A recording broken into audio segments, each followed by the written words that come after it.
Welcome back to our channel. আমি নিয়েছি যেরকম এখানে আছে হলুদ গুঁড়ো, এখানে আছে লাল গুঁড়ো, আর এটা হলো আমাদের জিরা পাউডার, এটা হলো আমাদের নুন, ম্যাগি মশলা, আর এটা হলো এভারেস্টের মিট মশলা। একটু যখন মিট মশলাটা দেবেন দেখবেন খুব বেশি ভালো লাগে দেখতে। আর এটাতে আমাদের এখানে হচ্ছে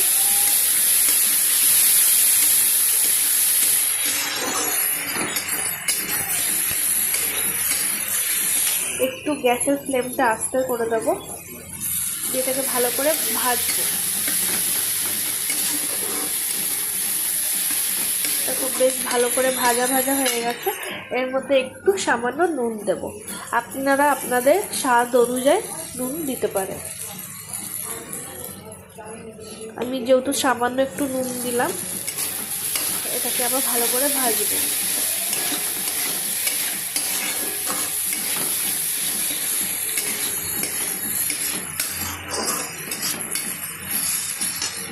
এর মধ্যে দেবো এবার একটু হলুদ গুঁড়ো, আপনারা আপনাদের যেরকম ভেজিটেবল থাকবে সেই অনুসারে দেবেন হলুদ গুঁড়ো। আমি এখানে সামান্য মতন দেবো হলুদ গুঁড়ো। তারপরে দেবো আমাদের লাল মির্চ, সেটা আপনি পরিমাণ মতন দিতে পারেন, যে যেরকম ঝাল খাবে।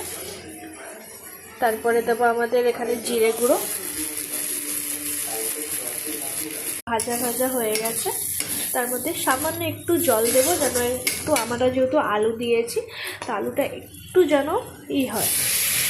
সামান্য একটু জল দেবো যেন আলুটা ভালো করে বয়েল হতে পারে।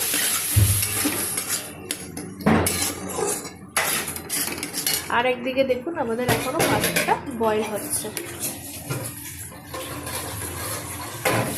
সে আমরা ছোটোবেলায় পাস্তাতে বলতে পারতাম না এরকম, তো বলতাম প্যাঁচানো পাস্তা দিন, তাই না? তো এইগুলো যে আমাদের এখন নতুন বেরিয়েছে পাস্তাটা, সেটা আমরা ছোটোবেলায় বলতাম যে প্যাঁচানো পাস্তা দিন।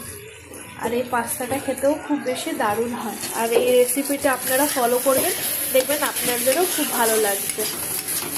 আমি যখনই পাস্তা করি এইভাবেও করি, প্লাস আরেকটাভাবেও করি। আজকে আপনাদেরকে এইভাবে দেখাচ্ছি, আর পরে যখন পাস্তা আবার করব তখন অন্যভাবে একবার রেসিপি দেখাবো। তো এটা ভাজতে থাকুক, পরে দেখা হচ্ছে আপনাদের সাথে। অলমোস্ট আমাদের পাস্তাটা কুক হয়ে গেছে, তো এটাকে একবার ঢেলে নেব আমরা এখানে।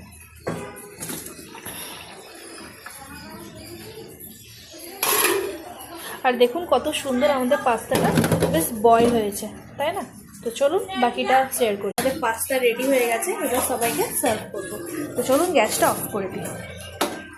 Pasta ready.